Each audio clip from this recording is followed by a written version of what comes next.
computation of income from house property. First നമ്മൾ gross annual value ആണ് എഴുതേണ്ടത്. Gross annual value direct തന്നിട്ടില്ലെങ്കിൽ കാണണം. First നമ്മൾ municipal value fair and value compare ചെയ്തിട്ട് അതിൽ ഹയർ എമൗണ്ട് എടുക്കുക. ദെൻ ഈ കിട്ടിയ എമൗണ്ടും സ്റ്റാൻഡേർഡ് റെന്റും കമ്പയർ ചെയ്തിട്ട് ലീസ്റ്റ് എമൗണ്ട് സെക്കൻഡ് സെക്ഷനിൽ എഴുതുക. ദെൻ ഈ ഒരു എമൗണ്ടും അതായത് എക്സ്പെക്റ്റഡ് റെന്റ് ആണ് സെക്കൻഡ് സെക്ഷനിൽ കിട്ടുന്ന എമൗണ്ടിന് പറയുന്നത്. ദെൻ അതും ആക്ച്വൽ റെന്റ് കമ്പയർ ചെയ്തിട്ട് ഹയർ എമൗണ്ട് എടുക്കുക. അതാണ് ഗ്രോസ് ആനുവൽ വാല്യൂ എന്ന് പറഞ്ഞിട്ടുണ്ടെങ്കിൽ. Then gross annual value section 23 പ്രകാരം രണ്ടായിട്ടും അതുപോലെ തന്നെ സെക്ഷൻ 24 പ്രകാരം സാലറി ഡിഡക്ഷനും അതുപോലെ തന്നെ ഇൻട്രസ്റ്റ് ഓൺ ലോണും പ്രീ കൺസ്ട്രക്ഷൻ ലോൺ ഉണ്ടെങ്കിൽ അതും ലെസ് ചെയ്യുക. ദെൻ അൺറിയലൈസ്ഡ് റെന്റ് പിന്നീട് കിട്ടുകയാണെങ്കിലും അതുപോലെ തന്നെ അരിയർ ഓഫ് റെന്റ് വരുത്തിയിട്ടുണ്ടായിരിക്കും, അത് പിന്നീട് റിയലൈസ് ചെയ്യുകയാണെങ്കിൽ അത് രണ്ടും കൂടി തിരിച്ച് ആഡ് ചെയ്തിട്ട് കിട്ടുന്ന എമൗണ്ടിനെയാണ് നമ്മൾ ഇൻകം ഫ്രം ഹൗസ് പ്രോപ്പർട്ടി എന്നോട് ഉദ്ദേശിക്കുന്നത്.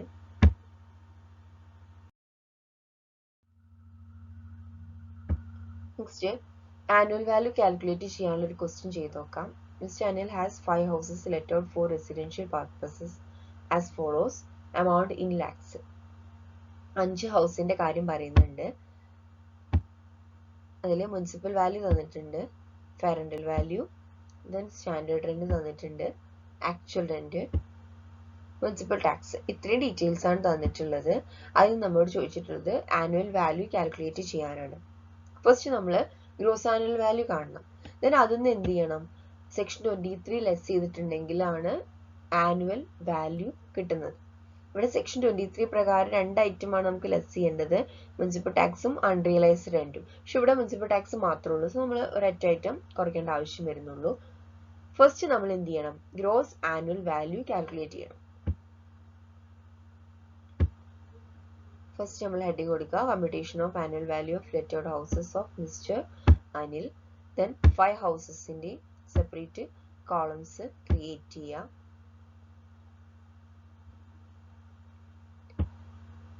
ഫസ്റ്റ് നോക്കുക, ഗ്രോസ് ആനുവൽ വാല്യൂ കാൽക്കുലേറ്റ് ചെയ്യാനായിട്ട് നമ്മൾ ഫസ്റ്റ് കമ്പയർ ചെയ്യേണ്ടത് municipal value fair and value compare ചെയ്യുക. എന്നിട്ട് അതിൽ ഹയർ എമൗണ്ട് നോക്കുക. ഫസ്റ്റ് നമ്മൾ H1 ഫസ്റ്റ് ഹൗസിന്റെ കേസ് നോക്കാം. നോക്കി നോക്കൂ, municipal value fair and value compare ചെയ്യുക. ഹയർ എമൗണ്ട് ഏതാണ്, 107. അപ്പൊ നമ്മൾ ഫസ്റ്റ് സെക്ഷനിൽ നമുക്ക് ഹയർ എമൗണ്ട് കിട്ടി. ഇനി ഈ 107ഉം സ്റ്റാൻഡേർഡ് റെന്റും കമ്പയർ ചെയ്യാം. എന്നിട്ട് അതിൽ ലീസ്റ്റ് എമൗണ്ട് എടുക്കുക. ഇവിടെ സ്റ്റാൻഡേർഡ് റെന്റ് തന്നിട്ടില്ല, നോട്ട് അപ്ലിക്കബിൾ എന്നാണ് പറഞ്ഞിട്ടുള്ളത്. സോ നമ്മൾ എന്ത് ചെയ്യുക, 107 തന്നെ ആണ് കിട്ടുന്നത്. ദെൻ ഈ 107 അതും ആക്ച്വൽ റെന്റും കമ്പയർ ചെയ്തിട്ട് ഹയർ എമൗണ്ട് ആണ് ഗ്രോസ് ആനുവൽ വാല്യൂ. നമുക്കറിയാം 107ഉം 102ഉം കമ്പയർ ചെയ്യുമ്പോൾ higher amount is 107. So gross annual value of first house is 107. ഇനി നമുക്ക് സെക്കൻഡത്തെ ഹൗസ് നോക്കാം. Municipal value fair and value compare ചെയ്യുമ്പോൾ ഹയർ എമൗണ്ട് 107. ഇതും സ്റ്റാൻഡേർഡ് റെന്റ് കമ്പയർ ചെയ്യുക, ലീസ്റ്റ് എമൗണ്ട് 107ഉം 88ഉം കമ്പയർ ചെയ്യുമ്പോൾ ലീസ്റ്റ് എമൗണ്ട് 88. ദെൻ അപ്പോൾ കിട്ടിയ എക്സ്പെക്റ്റഡ് റെന്റ് ആണ്, അതും ആക്ച്വൽ റെന്റും കമ്പയർ ചെയ്യുക, ഹയർ എമൗണ്ട് എടുക്കാം. 88ഉം 110ഉം കമ്പയർ ചെയ്യുമ്പോൾ ഹയർ എമൗണ്ട് ഏതാണ്, 110 ആണ്. സോ സെക്കൻഡ് ഹൗസിന്റെ ഗ്രോസ് ആനുവൽ വാല്യൂ ഇസ് 110. ഇനി ഇതേപോലെ third municipal value fair and value compare ചെയ്യുമ്പോൾ ഹയർ എമൗണ്ട് 107 കിട്ടും. ദെൻ ഈ 107ഉം സ്റ്റാൻഡേർഡ് റെന്റും കമ്പയർ ചെയ്യുമ്പോൾ 88 ആണ് ലീസ്റ്റ് എമൗണ്ട് കിട്ടുന്നത്. ഈ എമൗണ്ടും ആക്ച്വൽ റെന്റും കമ്പയർ ചെയ്തിട്ടുള്ള ഹയർ എമൗണ്ട് ഈസ് 88. അപ്പൊ തേർഡ് ഹൗസിന്റെ ഗ്രോസ് ആനുവൽ വാല്യൂ 88 ആണ്. ശ്രദ്ധിക്കുക, സ്റ്റാൻഡേർഡ് റെന്റുമായിട്ടുള്ള കമ്പാരിസൺ വരുമ്പോൾ മാത്രം ലീസ്റ്റ് എമൗണ്ട് എടുത്താൽ മതി, ബാക്കി എല്ലാത്തിലും ഹയർ എമൗണ്ട് ആണ് കൺസിഡർ ചെയ്യുന്നത്. So next fourth house municipal value fair and value compare ചെയ്യുമ്പോൾ 107 ആണ് ഹയർ എമൗണ്ട്. ദെൻ ഈ എമൗണ്ടും സ്റ്റാൻഡേർഡ് റെന്റും 107ഉം 135ഉം ലീസ്റ്റ് എമൗണ്ട് ആണ് എടുക്കേണ്ടത്, ദാറ്റ് ഈസ് 107. ഇനി ഈ എമൗണ്ടും ആക്ച്വൽ റെന്റും 107ഉം 112ഉം ഹയർ എമൗണ്ട് ഏതാണ്, 112 ആണ്. So gross annual value of fourth house is 112. Next fifth house municipal value fair and value compare ചെയ്യുമ്പോൾ ഹയർ എമൗണ്ട് 107. ദെൻ ഈ 107ഉം standard റെന്റും compare ചെയ്തിട്ട് ലീസ്റ്റ് എമൗണ്ട് ദാറ്റ് ഈസ് 107 തന്നെ കിട്ടും. Then ഇതും ആക്ച്വൽ റെന്റും കമ്പയർ ചെയ്യുക, higher amount 107 ആണ്. So fifth house gross annual value is 107. ഇനി എന്ത് ചെയ്യുക, ഗ്രോസ് ആനുവൽ വാല്യൂ കിട്ടി കഴിഞ്ഞിട്ടുണ്ടെങ്കിൽ സെക്ഷൻ 23 പ്രകാരം 2 ഐറ്റം ഉണ്ട്, മുനിസിപ്പൽ ടാക്സും അൺറിയലൈസ്ഡ് റെന്റും. ഇവിടെ മുനിസിപ്പൽ ടാക്സ് മാത്രമേ ഉള്ളൂ. സോ മുനിസിപ്പൽ ടാക്സ് നമ്മൾ ഓരോ ഹൗസിനെയും സെപ്പറേറ്റ് ലെസ് ചെയ്യുക. അപ്പോൾ കിട്ടുന്ന എമൗണ്ട് ആണ് ആനുവൽ വാല്യൂ. ഫസ്റ്റ് ഹൗസിന്റെ 105, second 107, third 84, then 109 and last 105. ഇങ്ങനെയാണ് ആനുവൽ വാല്യൂ കാൽക്കുലേറ്റ് ചെയ്യുന്നത്.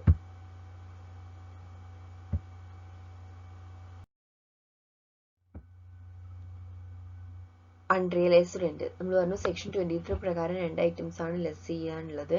ഒന്ന് മുനിസിപ്പൽ ടാക്സും നെക്സ്റ്റ് വരുന്നത് അൺറിയലൈസ്ഡ് റെന്റും. ഇനി എന്താണ് അൺറിയലൈസ്ഡ് റെന്റ് എന്നുള്ളത് നമുക്ക് ഡീറ്റെയിൽ ആയിട്ട് നോക്കാം. Rent not received is considered as unrealised rent. ഉദ്ദേശിക്കുന്നത് നമുക്ക് എല്ലാ മന്തിലും എന്ത് ചെയ്യും, ഇപ്പോൾ നമ്മളൊരു property house property let out ചെയ്യാണ്, വാടകയ്ക്ക് കൊടുക്കുകയാണ്. സോ എല്ലാ മന്തിലും എന്ത് ചെയ്യണം, അവിടെ നമുക്ക് അവിടുന്ന് റെന്റ് കിട്ടും. സോ ഈ കിട്ടാത്ത റെന്റ് ഉണ്ടല്ലോ, റെന്റ് കിട്ടിയിട്ടില്ലെങ്കിൽ അതിനെയാണ് നമ്മൾ അൺറിയലൈസ്ഡ് റെന്റ് എന്നുള്ളതുകൊണ്ട് ഉദ്ദേശിക്കുന്നത്. ശ്രദ്ധിക്കുക, ഇപ്പോൾ ഒരു മാസം റെന്റ് തന്നിട്ടില്ലെങ്കിൽ നമ്മൾ ഉടനെ അത് അൺറിയലൈസ്ഡ് റെന്റ് ആയിട്ട് നമ്മൾ കൺസിഡർ ചെയ്യുന്നില്ല. കുറച്ച് കണ്ടീഷൻസ് ഉണ്ടാവും എങ്ങനെയാണ് നമ്മൾ അൺറിയലൈസ്ഡ് റെന്റ് ആയിട്ട് അതിന് മാറുന്നത്. ഇപ്പോൾ ഒരു മാസം അല്ലെങ്കിൽ 2 മാസം തന്നിട്ടില്ലെങ്കിൽ നമ്മൾ കറക്റ്റ് അപ്പം തന്നെ അൺറിയലൈസ്ഡ് റെന്റ് ആയിട്ട് നമ്മൾ ഡിക്ലെയർ ചെയ്യില്ല. എന്തുകൊണ്ടാണ്, എങ്ങനെയാണ് നമ്മൾ അൺറിയലൈസ്ഡ് റെന്റ് ആയിട്ട് മാറുന്നത് നോക്കുക. നമ്മൾ എന്ത് ചെയ്യണം, അപ്പോൾ റെന്റ് തന്നിട്ടില്ലെങ്കിൽ കറക്റ്റ് നമ്മൾ ആ റെന്റ് അടയ്ക്കാൻ വേണ്ടിയിട്ടുള്ള സ്റ്റെപ്സ് എടുക്കണം. നമ്മൾ എന്ത് ചെയ്യണം, അടയ്ക്കാൻ വേണ്ടി പറയും, അങ്ങനത്തെ കാര്യങ്ങളൊക്കെ ചെയ്യണം ഫസ്റ്റ്. ദെൻ അതിന് ശേഷം എന്ത് ചെയ്യണം, നമ്മൾ കുറച്ചൊരു പീരീഡ് കൊടുക്കണം. ഈ ഒരു പീരീഡിൻ്റെ ഉള്ളിൽ എന്ത് ചെയ്യണം, റെന്റ് പേ ചെയ്യണം എന്നുള്ള ആ ഒരു ടൈമും നമ്മൾ എന്ത് ചെയ്യണം, പ്രൊവൈഡ് ചെയ്യണം. ദെൻ അതൊക്കെ നമ്മൾ റീസണബിൾ സ്റ്റെപ്സ് ഒക്കെ എടുത്തതിന് ശേഷം എന്ത് ചെയ്യുന്നില്ല, ഈ റെന്റ് കിട്ടുന്നില്ലെങ്കിലാണ് എന്ത് ചെയ്യുന്നത്, നമ്മൾ ഈ റെന്റിനെ അൺറിയലൈസ്ഡ് റെന്റ് ആയിട്ട് കൺസിഡർ ചെയ്യുന്നത്. അല്ലാതെ ഇപ്പോൾ ഒരു മാസം അല്ലെങ്കിൽ ഒരു 2 മാസം റെന്റ് തന്നിട്ടില്ലെങ്കിൽ, ഒരു മാസം റെന്റ് തന്നിട്ടില്ലെങ്കിൽ നമ്മൾ നേരെ അത് അൺറിയലൈസ്ഡ് റെന്റ് ആയിട്ട് കൺസിഡർ ചെയ്യുന്നില്ല. നമ്മൾ എന്ത് ചെയ്യും, കറക്റ്റ് ആ ഒരു റെന്റ് പേ ചെയ്യണം എന്നുള്ള പേ ചെയ്യാൻ വേണ്ടിയിട്ട് കമ്പൽ ചെയ്തുകൊണ്ടുള്ള സ്റ്റെപ്സ് ഒക്കെ നമ്മൾ ചെയ്യുന്നത്. കമ്പൽ ചെയ്യുന്ന പേ ചെയ്യണം എന്നൊക്കെ പറഞ്ഞതിന് ശേഷം നമ്മൾ എന്ത് ചെയ്യാണ്, അടയ്ക്കുന്നില്ല. കറക്റ്റ് നമ്മൾ അതിന് വേണ്ട സ്റ്റെപ്പ് ഒക്കെ എടുത്തു, എന്നിട്ടും പേ ചെയ്യുന്നില്ലെങ്കിലാണ് റെന്റ് കിട്ടാതെ വരുമ്പോഴാണ് നമ്മൾ എന്ത് ചെയ്യുന്നത്, ആ ഒരു റെന്റിന് അൺറിയലൈസ്ഡ് റെന്റ് ആയിട്ട് പറയുന്നത്.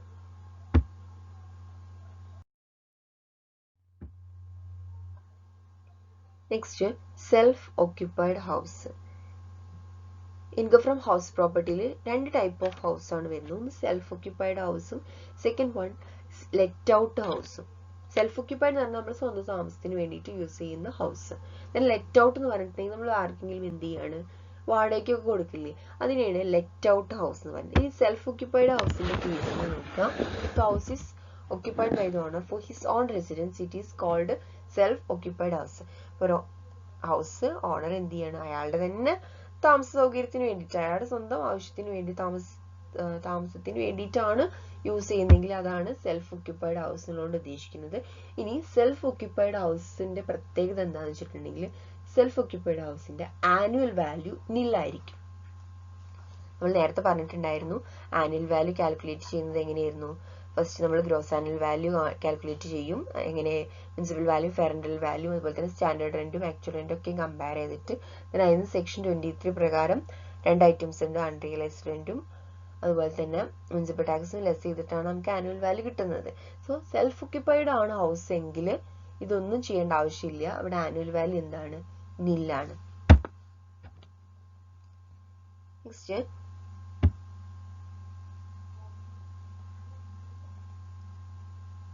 നമ്മളിപ്പോൾ സെൽഫ് ഓക്യുപ്പൈഡിന്റെ കേസിലാണെങ്കിൽ ഇപ്പൊ നമ്മൾ പറഞ്ഞ ആനുവൽ വാല്യൂ നില്ലാണെന്ന്, പക്ഷെ നമുക്ക് എന്ത് ചെയ്യാൻ പറ്റും, ഇൻട്രസ്റ്റ് ഓൺ ലോൺ, ഇപ്പൊ നമ്മൾ ആ ഹൗസ് കൺസ്ട്രക്ട് ചെയ്യാനോ അല്ലെങ്കിൽ റിപ്പയർ ചെയ്യാനോ റിന്യൂ ചെയ്യാനൊക്കെ വേണ്ടിയിട്ട് നമ്മൾ എന്തെങ്കിലും ലോൺ എന്തെങ്കിലും എടുത്തിട്ടുണ്ടെങ്കിൽ അതിനുള്ള ഇൻട്രസ്റ്റ് ഉണ്ടല്ലോ, ആ ലോണിന് പേ ചെയ്യുന്ന ഇൻട്രസ്റ്റിന് എന്ത് കിട്ടും, നമുക്ക് ഡിഡക്ഷൻ കിട്ടും. അതായത് ഇൻട്രസ്റ്റ് ഓൺ ലോൺ നമുക്ക് കുറയ്ക്കാനായിട്ട് സാധിക്കും സെക്ഷൻ 24 പ്രകാരം കേട്ടോ. അപ്പോൾ 2 lakh വരെ മാക്സിമം എന്ത് ചെയ്യാൻ നമുക്ക് കുറയ്ക്കാൻ വേണ്ടി സാധിക്കും ആണ്. അപ്പോൾ സെൽഫ് ഓക്യുപ്പൈഡ് ഹൗസ് ആണെങ്കിൽ ആനുവൽ വാല്യൂ നില്ലായിരിക്കും, അത് നമുക്ക് ഒരൊറ്റ ആയിട്ട് കുറയ്ക്കാനായിട്ട് സാധിക്കുള്ളൂ ഇൻട്രസ്റ്റ് ഓൺ ലോൺ. അത് മാക്സിമം 2 lakh വരെ ലെസ് ചെയ്യാനായിട്ട് സാധിക്കുള്ളൂ.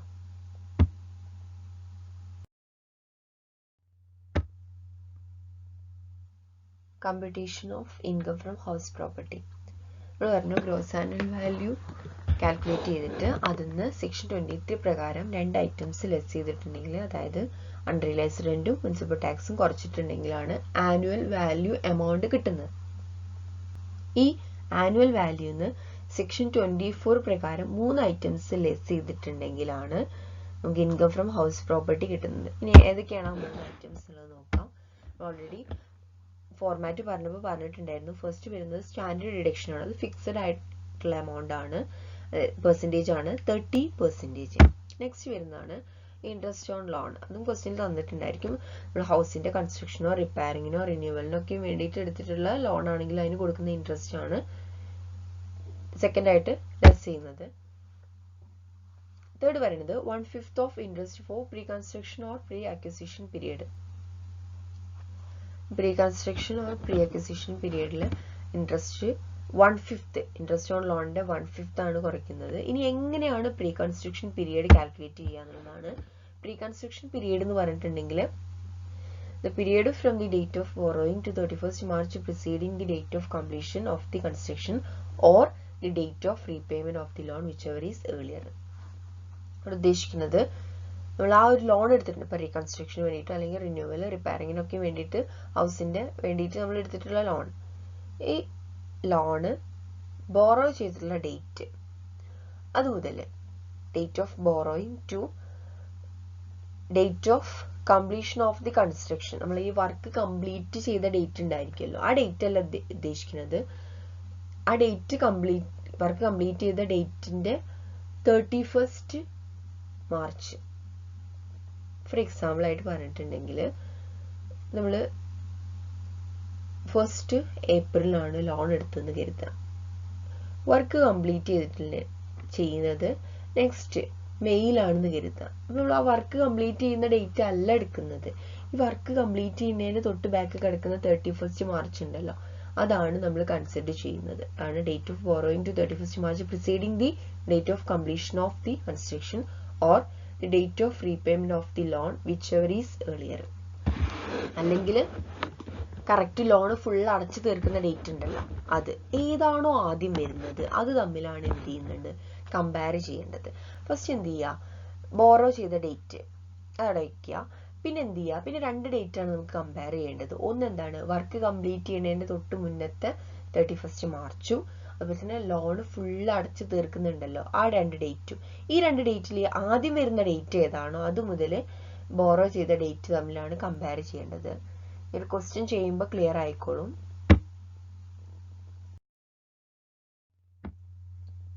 ഒരു ക്വസ്റ്റ്യൻ ചെയ്ത് നോക്കാം.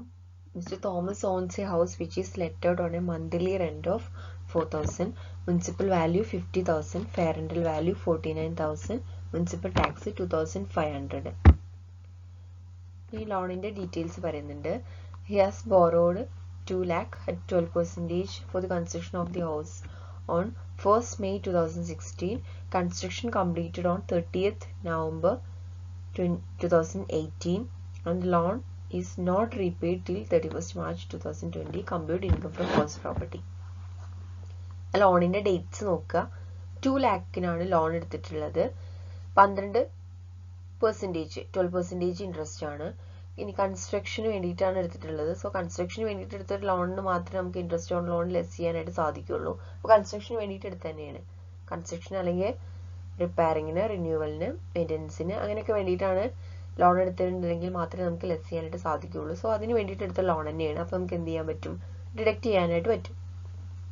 ഇനി ലോൺ എടുത്തിട്ടുള്ളത് 1st May 2016 മെയ് 1st 2016 എടുത്തിട്ടുള്ളത്. കൺസ്ട്രക്ഷൻ കംപ്ലീറ്റ് ചെയ്യുന്നത് 30th November 2018 പിന്നെ പറയുന്നുണ്ട് ലോൺ റീപേ ചെയ്തിട്ടില്ല എന്ന്. ലോൺ ഈസ് നോട്ട് റീപെയ്ഡ് എന്ന് പറയുന്നുണ്ട്. അപ്പോൾ നമ്മൾ ആ ഡേറ്റ് എടുക്കേണ്ട ആവശ്യമില്ല. അപ്പോൾ ഇവിടെ പ്രീ കൺസ്ട്രക്ഷൻ പീരീഡ് എന്ന് പറയുന്നത് ലോണ് എടുത്ത ഡേറ്റ് മുതൽ ആണ് കാൽക്കുലേറ്റ് ചെയ്യേണ്ടത്. പിന്നെ നമ്മൾ 2 ഡേറ്റ് ഉണ്ട്. അതിൽ ഏർലിയറും ഈ എടുത്ത ഡേറ്റുമാണ് കമ്പയർ ചെയ്യേണ്ടത്. വർക്ക് കംപ്ലീറ്റ് ചെയ്ത ഡേറ്റ് എടുക്കണ്ട, അതിന്റെ ബാക്കിൽ കിടക്കുന്ന 31st മാർച്ച്.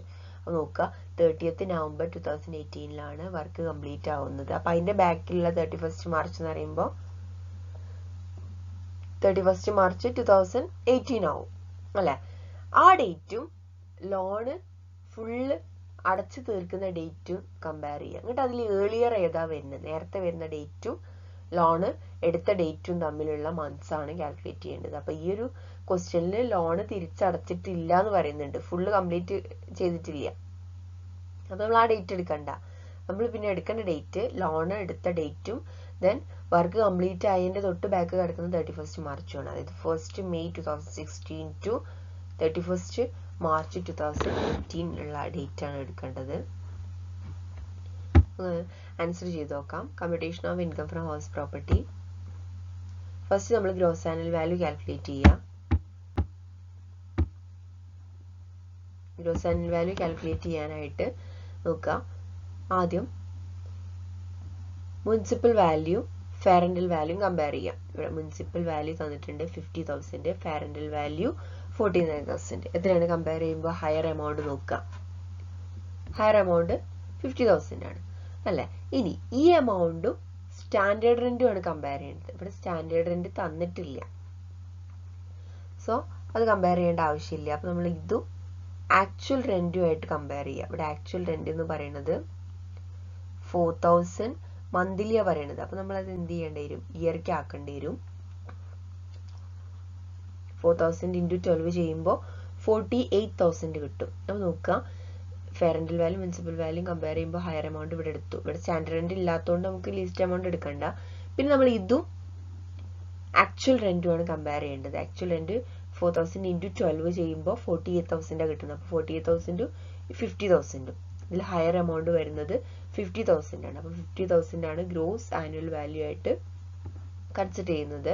ഇനി അത് നമുക്ക് സെക്ഷൻ 23 പ്രകാരം രണ്ട് ഐറ്റംസ് കുറയ്ക്കാനുണ്ട്. ഫസ്റ്റ് മുനിസിപ്പൽ ടാക്സ് ഡയറക്റ്റ് തന്നിട്ടുണ്ട് 2,500. ദെൻ അൺറിയലൈസ്ഡ് റെന്റ് തന്നിട്ടില്ല, അതുകൊണ്ട് കുറയ്ക്കേണ്ട ആവശ്യമില്ല. അപ്പൊ നമുക്ക് ആനുവൽ വാല്യൂ കിട്ടി 47,500. ഇനി നെക്സ്റ്റ് വരുന്നത് സെക്ഷൻ 24 പ്രകാരം 3 ഡിഡക്ഷൻസ് ആണ് വരുന്നത്. ഫസ്റ്റ് ഡിഡക്ഷൻ വരുന്നത് സ്റ്റാൻഡേർഡ് ഡിഡക്ഷൻ 30%. 30% നമ്മൾ കാൽക്കുലേറ്റ് ചെയ്യുന്നത് 47,500ന്റെ മുകളിലാണ് 30% കാൽക്കുലേറ്റ് ചെയ്യുന്നത്. അപ്പൊ നമുക്ക് 14,250 കിട്ടും. ഇനി നെക്സ്റ്റ് നമുക്ക് ഇൻട്രസ്റ്റ് ഓൺ ലോൺ ആണ് കുറയ്ക്കാനുള്ളത്. ഇൻട്രസ്റ്റ് ഓൺ ലോൺ ക്വസ്റ്റ്യനിൽ തന്നിട്ടുണ്ട് 2 lakh ആണ് എമൗണ്ട് തന്നിട്ടുള്ളത്. ഇൻട്രസ്റ്റും തന്നിട്ടുണ്ട് 12%. അപ്പൊ 2 lakhന്റെ മുകളിൽ 12% കാൽക്കുലേറ്റ് ചെയ്താൽ 24,000 ആൻസർ കിട്ടും. ദെൻ നെക്സ്റ്റ് പ്രീ കൺസ്ട്രക്ഷൻ പീരീഡിലെ കൺസ്ട്രക്ഷൻ പീരീഡിന്റെ ഡേറ്റ് തന്നിട്ടുണ്ടെങ്കിൽ നമുക്ക് പ്രീ കൺസ്ട്രക്ഷന്റെ 1/5 കാണണം എന്നുള്ളതാണ്. അപ്പൊ ഫസ്റ്റ് നോക്ക്, നമുക്ക് 1/5 of interest for pre construction period calculate ചെയ്യാം. ഫസ്റ്റ് നോക്കുക, 1st May 2016 സ്റ്റാർട്ട് ചെയ്തിട്ടുള്ളത് അല്ലെ, ബോറോ ചെയ്തിട്ടുള്ളത്. അത് മുതൽ 31st March 2018 വരെ. അപ്പൊ 31st March 2018 എടുത്തിട്ടുള്ള നമുക്ക് തിയറി പ്രീ കൺസ്ട്രക്ഷൻ പീരീഡ് എന്ന് പറഞ്ഞിട്ടുണ്ടെങ്കിൽ ബോറോ ചെയ്ത ഡേറ്റ് മുതൽ കംപ്ലീറ്റ് ചെയ്തതിന്റെ മുന്നുള്ള 31st March, അല്ലെങ്കിൽ ലോൺ റീപേ ചെയ്ത ഡേറ്റ്. ഇപ്പൊ ലോൺ റീപേ ചെയ്തിട്ടില്ലേ ഈ ഒരു ക്വസ്റ്റ്യനിൽ, അപ്പൊ അതുകൊണ്ട് അത് കൺസിഡർ ചെയ്യേണ്ട. അപ്പൊ ലോൺ എടുത്ത ഡേറ്റും 31st വർക്ക് കംപ്ലീറ്റ് ആവുന്നതിന് തൊട്ട് ബാക്ക് കിടക്കുന്ന 31st March 2018 നോക്കാം. എത്ര മന്ത്സ് ഉണ്ട് നോക്കാം. 2 lakh into 12%. 12% ഇൻട്രസ്റ്റ് ആണ്.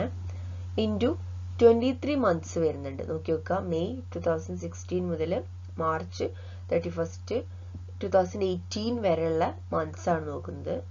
അപ്പൊ 23 മന്ത്സ് കിട്ടും. സോ 23 ഡിവൈഡ് ബൈ 12 നമുക്ക് 46,000 ആണ് പ്രീ കൺസ്ട്രക്ഷൻ പീരീഡിന്റെ ഇൻട്രസ്റ്റ് കിട്ടുന്നത്.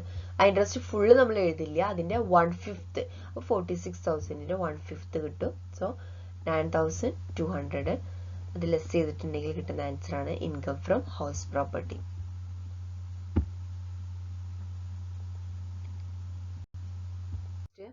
A part of the self-occupied throughout the year and the remaining part is let out. ഇതിൽ പറയുന്നത് എന്താണെന്ന് വെച്ചിട്ടുണ്ടെങ്കിൽ, ഒരു ഹൗസ് പകുതി സെൽഫ് ഓക്യുപ്പൈഡും ബാക്കി ലെറ്റ് ഔട്ടും, അതായത് ഒരു പോർഷനിലാണ് ഓണർ എന്ത് ചെയ്യുന്നത്, താമസ സൗകര്യത്തിന് വേണ്ടിയിട്ട് ഉപയോഗിക്കുന്നത്, ബാക്കി പോർഷൻ വാടകയ്ക്ക് കൊടുത്തിട്ടുണ്ട്. അതാണ് അതിന്റെ മീനിങ്. പകുതി സെൽഫ് ഓക്യുപ്പൈഡും ബാക്കി ഭാഗം ലെറ്റ് ഔട്ടും ആണ്. ഈ ഒരു കേസിൽ എങ്ങനെ ചെയ്യാന്നാണ് ആനുവൽ വാല്യൂ അതുപോലെ തന്നെ ഇൻകം ഫ്രം ഹൗസ് പ്രോപ്പർട്ടി എങ്ങനെ കണ്ടെത്തുക എന്നുള്ളതാണ്. അപ്പൊ നമുക്കറിയാം സെൽഫ് ഓക്യുപ്പൈഡ് പോർഷന്റെ ആനുവൽ വാല്യൂ എന്തായിരിക്കും? നില്ലായിരിക്കും. പിന്നെ അതിൽ എന്തെങ്കിലും ഇൻട്രസ്റ്റ് ഓൺ ലോൺ ഉണ്ടെങ്കിൽ അത് ലെസ് ചെയ്താൽ മതി. പക്ഷെ ലെറ്റ് ഔട്ടിന്റെ കേസിൽ നമ്മൾ എന്ത് ചെയ്യേണ്ടി വരും? ആനുവൽ വാല്യൂ കാൽക്കുലേറ്റ് ചെയ്യേണ്ടി വരും. ദെൻ അതിന്ന് സെക്ഷൻ 23 ലെസ് ചെയ്യുക. ദെൻ സെക്ഷൻ 24 ലെസ് ചെയ്തിട്ടാണ് ഇൻകം ഫ്രം ഹൗസ് പ്രോപ്പർട്ടി കാണേണ്ടത്. അപ്പൊ എത്ര പോർഷൻ ആണോ സെൽഫ് ഓക്യുപ്പൈഡ് അത്രയും പോർഷൻ വേറെ കാണുക. ദെൻ ലെറ്റ് ഔട്ടിന്റെ പോർഷൻ എത്ര ഭാഗമാണോ ഉള്ളത് വെച്ചാൽ അത് എന്ത് ചെയ്യുക? സെപ്പറേറ്റ് കാണുക. അങ്ങനെ രണ്ടും സെപ്പറേറ്റ് ആണ് കാൽക്കുലേറ്റ് ചെയ്യേണ്ടത്. ഇനി സെക്കൻഡ് പറയുന്നത് house self occupied for a part of the year and let out for the remaining period. ഒരു ഇയറിൽ 12 മന്ത്സ് ഉണ്ടാവും. അതിൽ കുറച്ച് മന്ത്സ് എന്ത് ചെയ്യാണ്? സെൽഫ് ഓക്യുപ്പൈഡ് ആയിട്ട് ഉപയോഗിച്ചു ഹൗസ്. ദെൻ ബാക്കി മന്ത്സ് ലെറ്റ് ഔട്ട് ആയിട്ടാണ് യൂസ് ചെയ്തിട്ടുള്ളതാണ്. അതായത് 12 മാസം ഉണ്ടെങ്കിൽ 3 മാസം സെൽഫ് ഓക്യുപ്പൈഡ് ആണ്, ബാക്കിയുള്ള 9 മാസം ആയിരിക്കും ലെറ്റ് ഔട്ട് ചെയ്തിട്ടുണ്ടാവും. അപ്പൊ നമ്മൾ എല്ലാ ഡീറ്റെയിൽസും എന്ത് ചെയ്യണം? ഇപ്പോൾ പെർ മന്തിലായിരിക്കും എമൗണ്ട് തന്നിട്ടുണ്ടായിരിക്കും. അത് നമ്മൾ ഇൻറ്റു 12 ചെയ്തിട്ട് ഇയർക്ക് ആക്കുകയാണ് ചെയ്യുക അല്ല. അപ്പോൾ ഇവിടെ ഇൻറ്റു 12 ചെയ്യേണ്ട ആവശ്യമില്ല. എത്ര മന്ത്സ് ആണോ ലെറ്റ് ഔട്ട് ചെയ്തിട്ടുള്ളത് എന്നുണ്ടെങ്കിൽ അത്രയും മന്ത്സ് എന്ത് ചെയ്താൽ മതി? ആ എമൗണ്ടിന്റെ കൂടെ ഇൻറ്റു ചെയ്താൽ മതി. ഫോർ എക്സാമ്പിൾ ആയിട്ട് നമ്മൾ പറഞ്ഞപ്പോൾ 9 മന്ത്സ് ആണ് ലെറ്റ് ഔട്ട് എങ്കിൽ അപ്പോൾ എമൗണ്ട് ഇൻറ്റു 9 ചെയ്താൽ മതി. അങ്ങനെയാണ് എമൗണ്ട് കാൽക്കുലേറ്റ് ചെയ്യുന്നത്. ആ ഒരു രീതിയിൽ എന്ത് ചെയ്യാം? Income from house property calculate ചെയ്യാം. ഇനി തേർഡ് പറയുന്നത് more than one self occupied. വിചാരിക്കാം ഇപ്പോൾ ഒരു ഇൻഡിവിജ്വലിന് 3 ഹൗസ് ഉണ്ടെന്ന് കരുതുക. അതിൽ more than one self occupied എന്താണെങ്കിലും എന്ത് ചെയ്യില്ല, ഒരു ഹൗസ് മാത്രമേ താമസ സൗകര്യത്തിന് വേണ്ടിയിട്ടില്ല താമസിക്കാൻ വേണ്ടിയിട്ട് യൂസ് ചെയ്യുള്ളൂ. 3 വീടുണ്ടെങ്കിൽ 3 വീടും കൂടി താമസിക്കാൻ വേണ്ടി യൂസ് ചെയ്യില്ലല്ലോ. അപ്പൊ എന്ത് ചെയ്യാം? ഈ ഒരു 3 ഹൗസ് ഉണ്ടെങ്കിൽ ഇത് more than one self occupied house ഉണ്ടെങ്കിൽ, ഒന്നിൽ കൂടുതൽ സെൽഫ് ഓക്യുപ്പൈഡ് ഹൗസ് ഉണ്ടെങ്കിൽ അതിൽ ഓണറിന് ചൂസ് ചെയ്യാം എന്ത് ഏതാണോ സെൽഫ് ഓക്യുപ്പൈഡ് ആയിട്ട് സെലക്ട് ചെയ്യുന്ന വെച്ചാൽ അത് നോക്കുക. ബാക്കിയുള്ള ഹൗസ് എന്തായിട്ട് കൺസിഡർ ചെയ്യണം? ലെറ്റ് ഔട്ട് ആയിട്ട് കൺസിഡർ ചെയ്യണം. ഫോർ എക്സാമ്പിൾ ആയിട്ട് ഒരു ഇൻഡിവിജ്വലിന് 3 ഹൗസ് ഉണ്ട്. അതിൽ ഈ 3 ഹൗസിൽ ഏതാണോ സെൽഫ് ഓക്യുപ്പൈഡ് എന്നുള്ളത് അയാൾക്ക് എന്ത് ചെയ്യാം? ചൂസ് ചെയ്യാനായിട്ട് സാധിക്കും. കാരണം സെൽഫ് ഓക്യുപ്പൈഡ് ഹൗസിന് ആനുവൽ വാല്യൂ നില്ലാണ്. അപ്പൊ ബാക്കിയുള്ള 2 ഹൗസ് എന്ത് ചെയ്യാം? ലെറ്റ് ഔട്ട് ആയിട്ട് ചെയ്യാം. എന്നിട്ട് എന്ത് ചെയ്യാം? ആ ഒരു രീതിയിൽ കാൽക്കുലേഷൻസ് ചെയ്യാം. അധികം ചെയ്യുന്നത് സെൽഫ് ഓക്യുപ്പൈഡ് ആയിട്ട് എടുക്കുന്ന ഹൗസ് ആനുവൽ വാല്യൂ കൂടിയ ഹൗസ് ഏതാണോ അതായിരിക്കും സെൽഫ് ഓക്യുപ്പൈഡ് ആയിട്ട് കൺസിഡർ ചെയ്യേണ്ടത്. ബാക്കിയുള്ളതാണ് എന്തായിട്ട് എടുക്കേണ്ടത്? ലെറ്റ് ഔട്ട് ആയിട്ട് നോക്കേണ്ടത്. അപ്പൊ ഇങ്ങനെയാണ് 3 കേസ് വരുമ്പോൾ നമ്മൾ income from house property calculate ചെയ്യാം.